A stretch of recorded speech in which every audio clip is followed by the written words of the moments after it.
What defines success? I always believe that the customer should come first. I mean, every drawing I do on a whiteboard, start with the customer at the top, because if you're not serving the customer, whether it's B2B or whether it's consumer, you're in trouble. What happens when you get knocked down? We've seen this over and over again, and certainly people in the early days thought about was the dumbest idea out there. I got turned down for money from all kinds of places and ran into people through the years that said, oh, I missed that one. What makes some people radiate? What's work? When you're running a startup, it's all work. It's all work. It's all work. This is Radiate. Hi, everyone, and welcome to Radiate, the show where we interview some of the world's most successful people to find out how they work their way to the top. This week, it's entrepreneur and angel investor Scott Kurnit. He's currently the founder of retail site Keep.com, but what he's most well known for is being the founder of About.com. You remember that company? One of the very few Web 1.0 companies that is still around today. In fact, it's about to celebrate its 20th anniversary. A note of disclosure, Scott is an advisor to Radiate. He's also, at least in my opinion, one of the best CEO coaches around. What's also interesting about Scott is that he got into the startup world after he turned 40 years old. For much of his career, he was considered a corporate guy at companies like Prodigy, Showtime, MCI.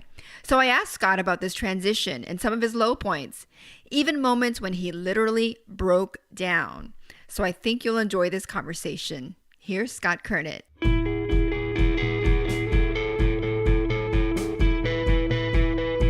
Scott, it's great to have you on Radiate. Nice to be here.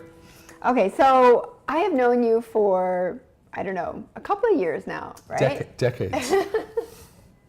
And one thing that I've really grown to admire is that, you built this company, About.com. What, 20 years ago now? 20 years ago. When's the 20th anniversary? June 26th. So it's coming up quickly. Yeah. But we were an interesting company. We operated in stealth, which violates a lot of people's beliefs.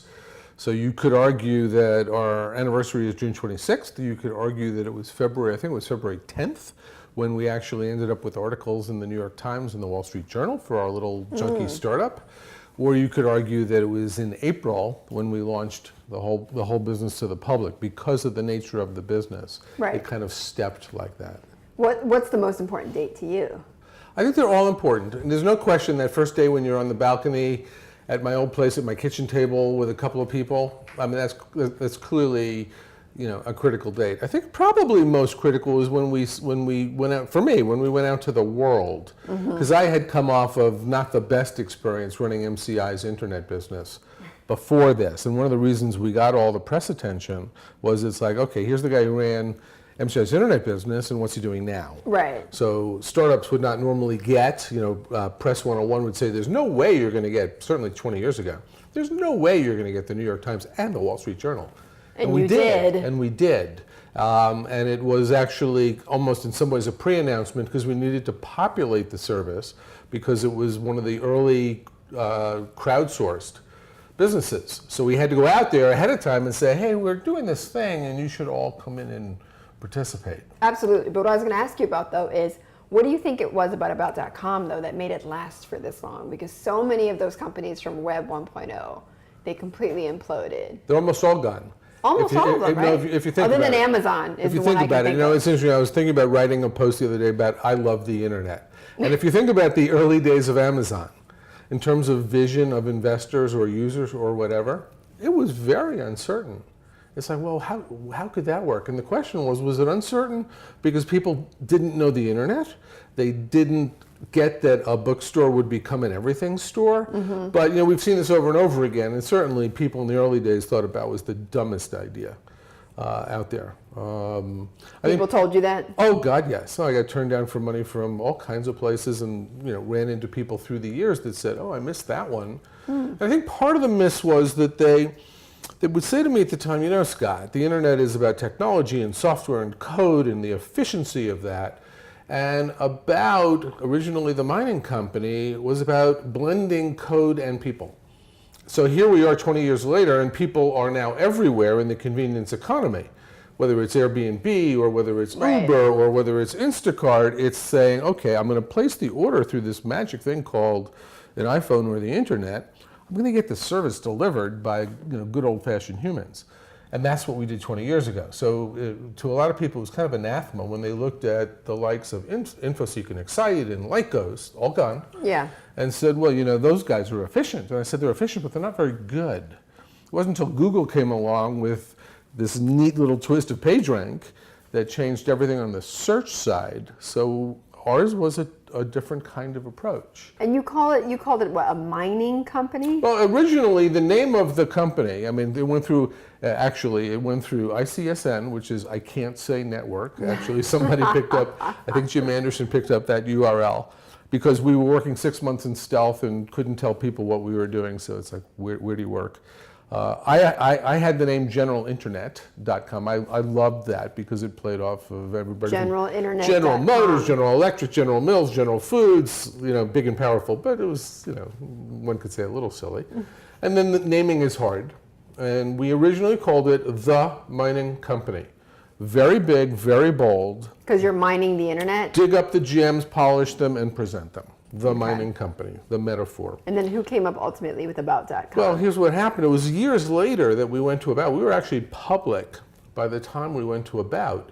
So what happened at the very beginning, we do this story in February in the Wall Street Journal, and little did I know, or I think probably anybody then, and I bet it's still true 20 years later, they have a policy, which means they have a lot of grammatical policies. One is... The Journal does. The Journal. One is that at least then, it was that the word the is never capitalized.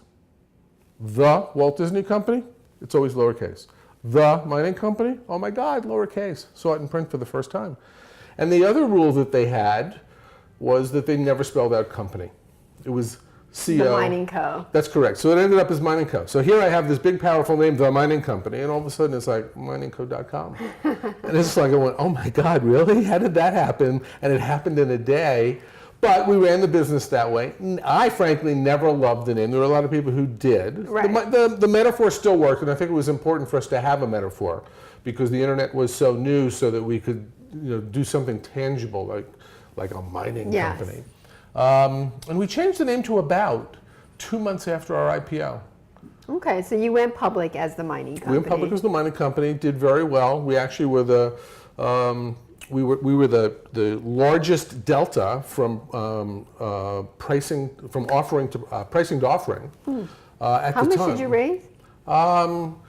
Oh boy, all told, we probably raised out of private and public markets 130, maybe 160 million. Wow. We were actually an efficient company. We raised 30 to get public 20 years ago. But I think companies like iVillage, which was an interesting one that we always kind of looked at that was comparable. We looked at it as a comp. We looked at them across the street.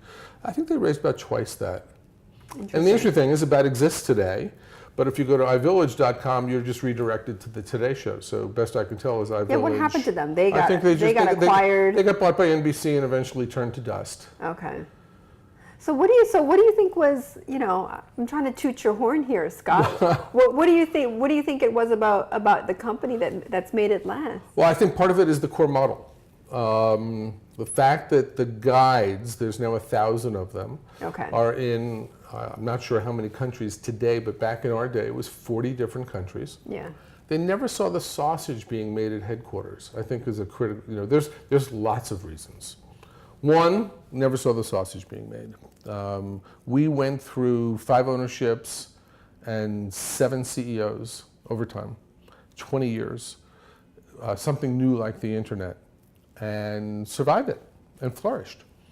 So I think that's one.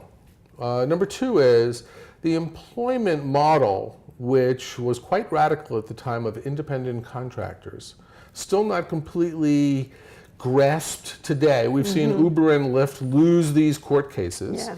So what about WeWork, right? We became experts in the independent contractor model. And what that did was it enabled these 750 guides to feel independent, to actually own the copyright to the content that they created. There are 10 kind of obvious regulations to be an independent contractor versus an employee.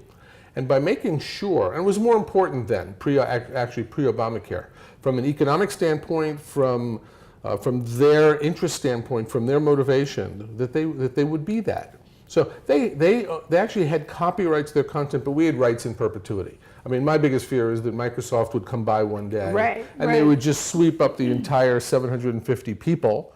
So we had to make sure that the content had to reside with us, and there's hundreds of thousands of pieces of content, trillions of page views that have been viewed over time.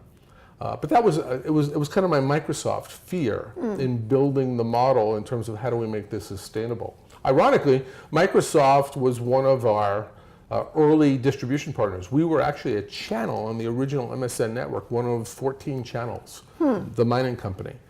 We were a channel at AT&T WorldNet, at Earthlink. That was one of the key distribution methods back there, was to nest on other people's services. Today that's splintered more.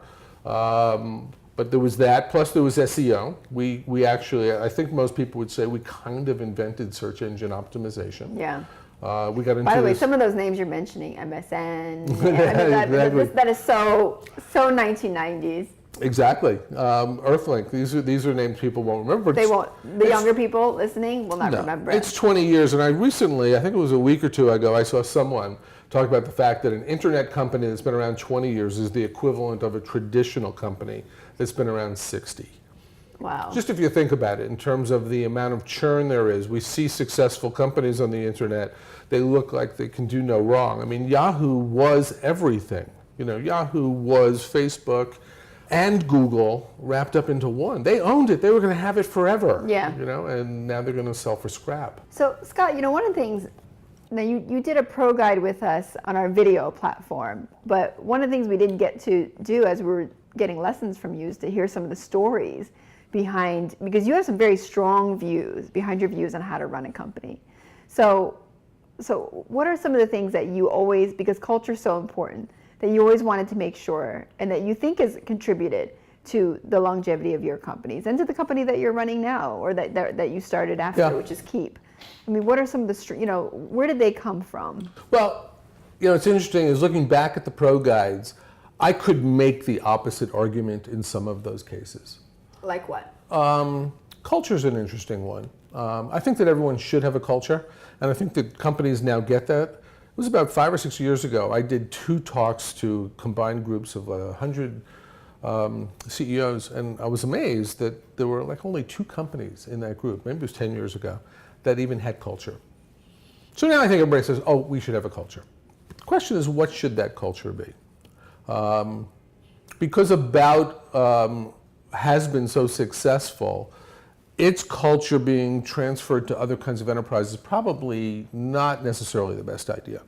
In the About case, the reason that you and I talked about an upside-down pyramid was that, and I always believe that the customer should come first. I mean, every drawing I do on a whiteboard, start with the customer at the top, because if you're not serving the customer, whether it's B2B or whether it's consumer, you're in trouble. Serve the customer. You're in absolute trouble if you're not doing. That's exactly right. But most people don't think. What you're doing. A lot of people don't think customer first. So it was clearly customer first.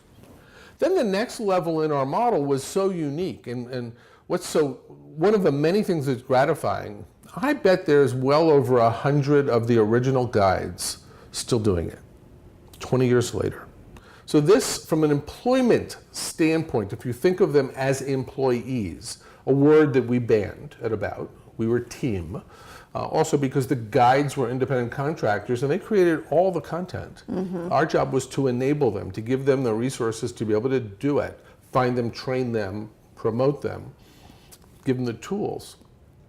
We created that structure where it's consumers, then the guides, then the people who manage the guides, then you get into management. So my whole concept, and I like it for any company. And you were at the bottom. I was at the bottom. Upside down pyramid, the CEO's job is set direction, no question, make sure the resources are there. But when push comes to shove, if something's not right, the buck stops here. So did you do that also for Keep? I did. I can't swear that it's the right thing to do. It depends on the kind of a company. About very mission-based. Harder to have a mission-based company around commerce and shopping. It's like, do you really need the 5th pair of jeans? And when you say mission-based, Scott, you mean like you had a mission to take down the bigger guy, right? Or to... It wasn't just the mission to compete. It's always good to compete, obviously, and there were bigger guys And our model was scoffed at by most. Okay. And I think that makes you better as long as you believe. No, the mission was to make the internet more accessible. Search engines we didn't think were solving the problem. Not until Google came along did it really solve the problem. So we had a whole generation of very valuable companies, search engines, that are no longer here, that didn't do it. So it's like, okay, ours is different. We like the way ours feels versus the others. And it was kind of like taking them on. Taking on the mechanical, if you think about it, everyone's afraid of AI right now replacing humans. Go back 20 years ago, is like technology versus humans. And our model was technology helping humans rather than technology replacing them. So I keep though, it was a little bit harder to do that. No, it wasn't harder to do that, it's just a style. Okay. You know, my style is, and it works frankly with where we are with millennials right now, who don't want to be told what to do. And I don't say that as a criticism. They are a generation that wants autonomy and wants flexibility to do what they want. And I like to support that. And the good news is the model from About was that, because the guides were the important people. So even though I made more than they did and I was the boss, it's, you know, the interesting... They were critical. They were critical. The interesting twist was if we supported them, we would have a great service. You would have a and I better learned business. that. You know, I kind of learned it at the conventional places I had worked at Viacom and Warner, but you really learn it when it's your own company. And you don't want credit for anything, you just want success. It's like, you know, in corporations, it's kind of like you need to get credit. And you didn't care. None of that. Yeah. No, it was the reverse. I want to push it to the guides and push it to the people who touched them, who worked for me. What's the biggest difference? Because I always forget that you had this other long career before you even started companies. So what is the biggest difference that you've noticed, or that you noticed when you jumped ship and decided I'm going to start my own company? Well, you know, I started it, so it's 20 years ago. I started it at just past 40, which back then was a reasonable age to be a CEO of a startup. Today, I think 40 is considered over the hill. So it is. Thank you. So you don't look a day over less than that. But that's interesting you say that, though. Well, right? it was interesting, as I was considered a corporate guy. I had worked at Viacom, Warner, MCI, ran an MCI News Corp JV. It's like, oh my God, here's a guy who expects to fly first class, who is going to be scared because he works for corporations where you're not allowed to make mistakes. We're nervous to fund this guy.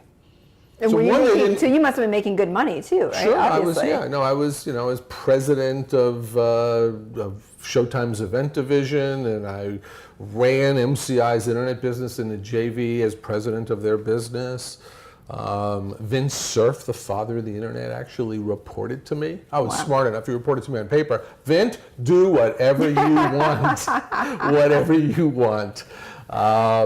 I won't F it up. No, that's exactly right. You have to understand how you manage certain people. It's like the guy who invented the internet. I think he can do what he wants. But so that's interesting. I want to hear more about that. So people were like, why do you want to leave? Why do you want to do this? It's that, and not completely trusting that you'll spend money carefully, and that that because corporate versus startups are completely different things. Now, I had done several startups inside corporations.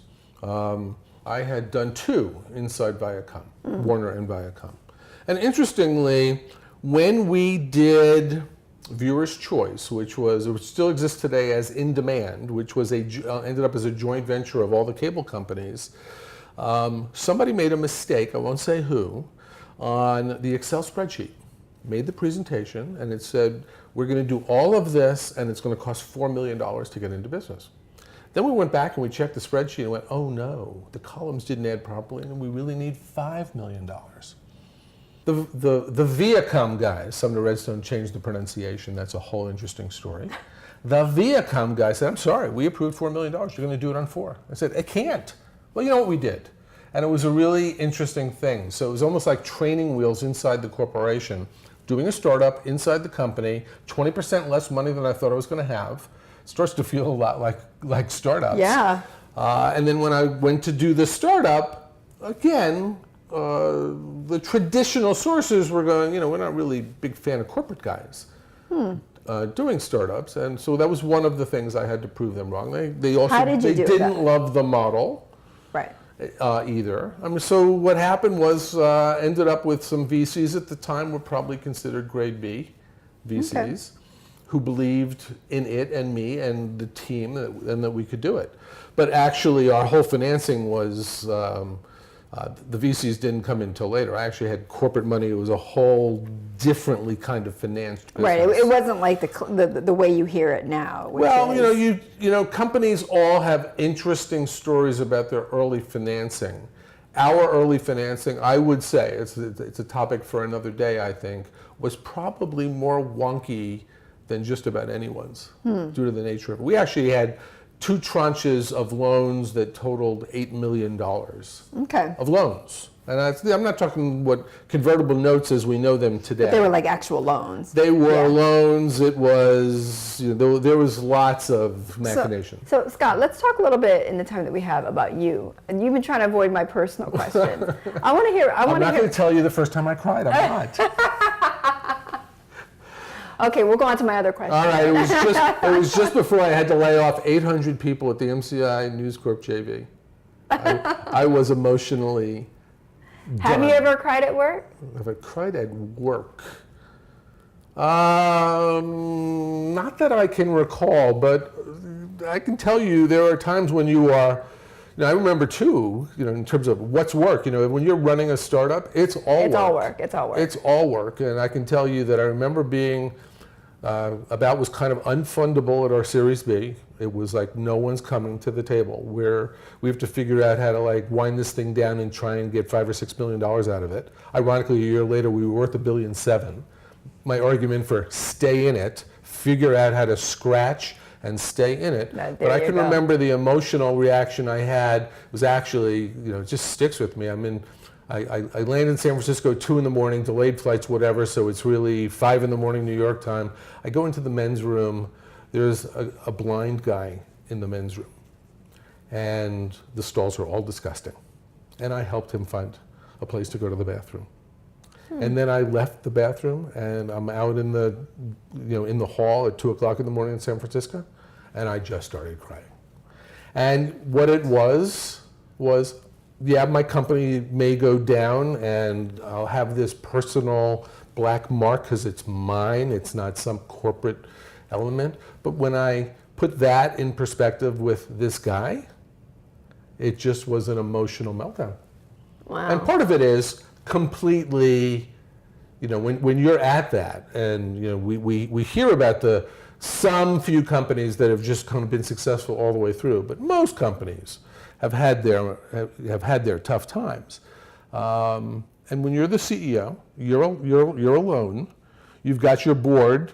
The question is, you're close to them, but they have to decide whether they're going to finance you and get you over the hump. So if others won't finance you, sometimes it's a love-hate relationship with the board. Yeah. I love venture boards because everybody's in it to make money. Yeah. Unless things go south. Yep. And then everybody is at odds. And there are times when just about every one of these businesses goes through a tough time. Mm-hmm. Okay, so that was so one. you got your crying. You thing. said there were 2. What was the second No, one? one I remember. I was in a movie and I had to go lay off. It was the Richard Dreyfuss movie where he's the high school symphony conductor. I was about to have to lay off 800 people in 9 divisions that were part of this MCI News Corp JV.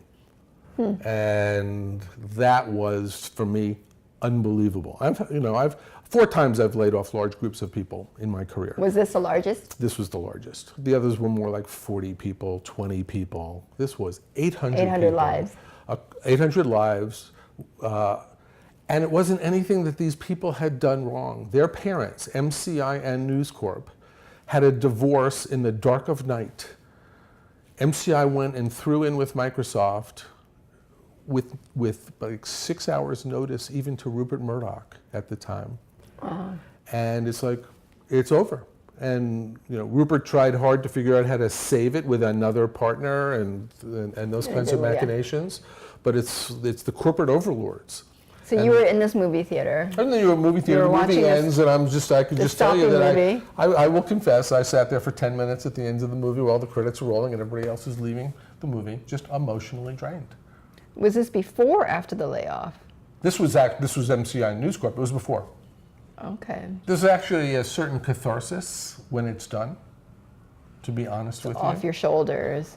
You know, it's a funny thing. You know about these drastic corporate actions 4 weeks, 6 weeks before. And then you time it down, and then you have to get into the nitty-gritty of it. So you kind of lose the emotional sense. It's like, we just have to figure out how to lay off 800 people, not get sued, figure out people's contracts, get them into whatever kind of job relocation program we can. Yeah. So by the time you're telling this mass of people, and it's a shock to them for the first time, in some weird sense, it's a relief. In some weird sense. For you or for them too? No, for you, no, right? For me. Okay. I've known about it for a month. I've been told by the corporate overlords this is going to happen. This is happening. They're hearing it for the first time. They're wondering how they're going to pay their rent next month because they're living check to check or whatever it may be. Do you ever think about any of those people? You do? Oh my God, I think about them all the time. You know, it's I run the craziest holiday list. I have a lot of people on my holiday list, and I send out. I made it onto your holiday list. You made it onto my holiday list. I have to stay on it. And you know, it's really fun because I get connections back, I get comments back. I run into people from 20, 30 years ago. But I'm saying the people that you laid off, though, are they on? Are any of them on your list? Oh, absolutely. I would say, for example, Eric Bingham is one of the co-founders of About, and Eric had an important role at News Corp. Sorry, Eric, you're fired, right? Turn the clock, I don't know, probably 6 months later, start to put About together. It's like, Eric, get in here. Oh, wow. Absolutely. No, think about a lot of them. You know, Facebook's a really interesting thing because you find people that you would not have found. I mean, Facebook's amazing, and one of the amazing things is how it connects with people you've known. So, you know, I get great delight in seeing the success that these people have had, all of them. You know, and the other times I've done it is seeing through when it's 40 people, you can personally get involved in terms of their own job searches. Right. Spend the time with them, not really settled until everybody's in their new place. In their own place. And one of the things that I know, having been through it so many times, is they will all be fine. At the time, they are devastated. Their friends. They're shocked. Totally shocked. And it's like, having given the speech several times, it's like, you're going to be okay. I swear. And they are. Do you have any rules, or did you have any rules when you were laying off people? Like that you were going to do it on the morning, that you wanted to, you know what I mean? Like anything that you put a process in place? Well, there's one thing. You never, ever fire anybody on a Friday. One person, group of people, because they go home, who even knows whether they tell their wife or husband, they kind of keep it in. You don't know what people might do. They don't know that they're going to be okay, so they can freak out. Actually, it's interesting. My dad, when he got fired, my dad was an entrepreneur. He got fired. It was before I was born. It's like my mother said, so when are you going to plant the rose bushes you got over the weekend? I said, Monday. Because that was how she knew. That's how he told her. That's how he told her. He was an art director. So he got fired on a Friday? He got fired, whatever it was. Oh, okay. You know, could be. But I learned over time, it's like, it's just, you know, just human nature. You can't send people home on a Friday without, you know. Right, because then they can't do anything about it. So one, Friday. Don't do it Friday. 2, don't do it at the end of the day. Try to figure out how to do this earlier in the day, if you can. Do it all quickly. It's interesting, I was involved in, led, because these were all things that I led, where, you know, it's like we were letting a lot of people go, and I said, you know, you guys can stick around here for 4 days and get your resumes and whatever. That was actually a mistake. That was not a good 4 days. There were people who were staying who were going to continue with the product. That was not a good idea. And I do have one thing I believe in that most people do not. I learned it from Drew Lewis, who was the Secretary of Transportation under Reagan, who fired the air traffic controllers. Trust me, this guy was a killer. And he was at Warner Cable, and we just had been McKinsey'd, and half the staff was gone, whatever. Drew had a belief that, and I subscribe to this day, I try to get everybody I know to do it, and that is, if someone's leaving, either on their own or because you fired them, out that day. Right. Out that day. No one does it. Don't do the firing out that day, but the interesting thing is They let them stick around. The person who's leaving for another job, and we say, well, stick around for 2 weeks and do work, I guarantee you by the third day, they just have this grin in the lunchroom. And everyone says, oh, no, we need Sally to stay for 2 weeks. You never do. It is amazing how quickly the sand will fill a hole. You can let people go. You will be fine. You know, you want them to be able to answer your emails. You want to be nice to them. Maybe you'll say to someone, hey, why don't you work from home for 3 days? Right. I don't want you in the office. But you don't want them hanging around. No, and every company I've been involved with, I've got 50 different investments and been on 10 boards. I argue with people in every one of these companies, cut it fast. Yeah. And it's an argument. Oh, no, we need Bill. Right, but they don't realize that the minute you do something like that, Bill is just a, Bill becomes a butt in cancer. a chair. Well, Bill becomes a cancer because one, everyone else is looking at him and says, what does Bill know that we don't know? So the sooner we get Bill out of the building, the better. And number two is Bill's attitude's going to change. And number three, it's actually amazing. The sand fills the hole. Yep. It really does. So Scott, the one thing, and I don't know if it's something that you've ever publicly talked about, but I do want to talk to you about this, is you and I have talked a lot about, like, when you change careers or when you leave a big company, you leave a big platform, people stop talking to you, right? I mean, it's funny how that happens. So what do you do about that? Why do you think that is? Oh, I know. How many people got cut out of your Christmas list? No, I because know. of that? I know why it is, and it's really interesting. It happened to me. So I was division president at MCI. I had all these people reporting to me and whatever. And then I did a startup 20 years ago. Now, a startup 20 years ago in New York was the equivalent of being unemployed or stupid. Right. Oh, right. Scott can't get a job. Yeah, it's like no one knew what startups were. Right. There were no VCs other than Fred Wilson and a few others back then, and that was often a corner. But all the corporate guys, it's like, no. And about half the people who I thought were my friends were really my friends because of my position. You can do something for me. You're the president of an MCI division. You're whatever. I was at Showtime or wherever I was before. It's like, oh, you're not actually a genuine friend. I didn't know that.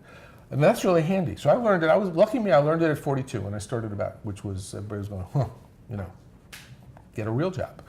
So that was really worthwhile. And have any of them made it back onto your friends list? Yeah. They're gone forever? When they need something, they call. And it's interesting. There's the individual and then there's the position. Yeah.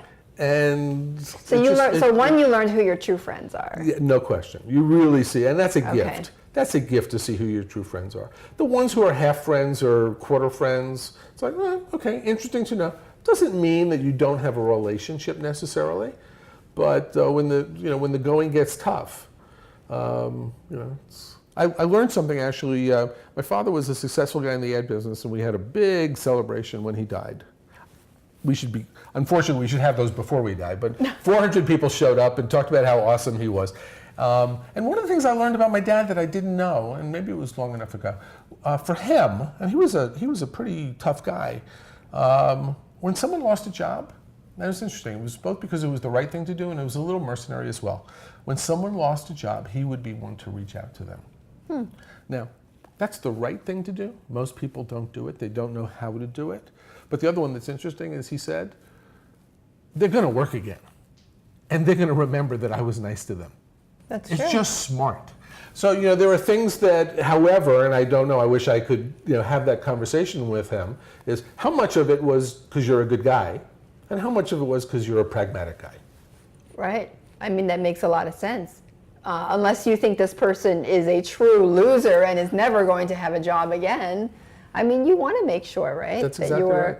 that you're there for that person. Exactly. But I can't tell you, Scott, how many people have come to me, or that I've talked to, not come to me, but that I've talked to, who have switched jobs, who've said, oh, half the people, just like what you said, half the people that I knew, completely gone. No, I think that people don't understand the importance of platform, is what's going on. So if they have a job, and it's really, if your job is important and you can maybe do something for me, then there are a bunch of people who are going to be really nice to you. Yeah. As soon as the platform changes, you get into that. I'm lucky. I have two brothers who I love dearly. We have dinner every month and have done this for decades.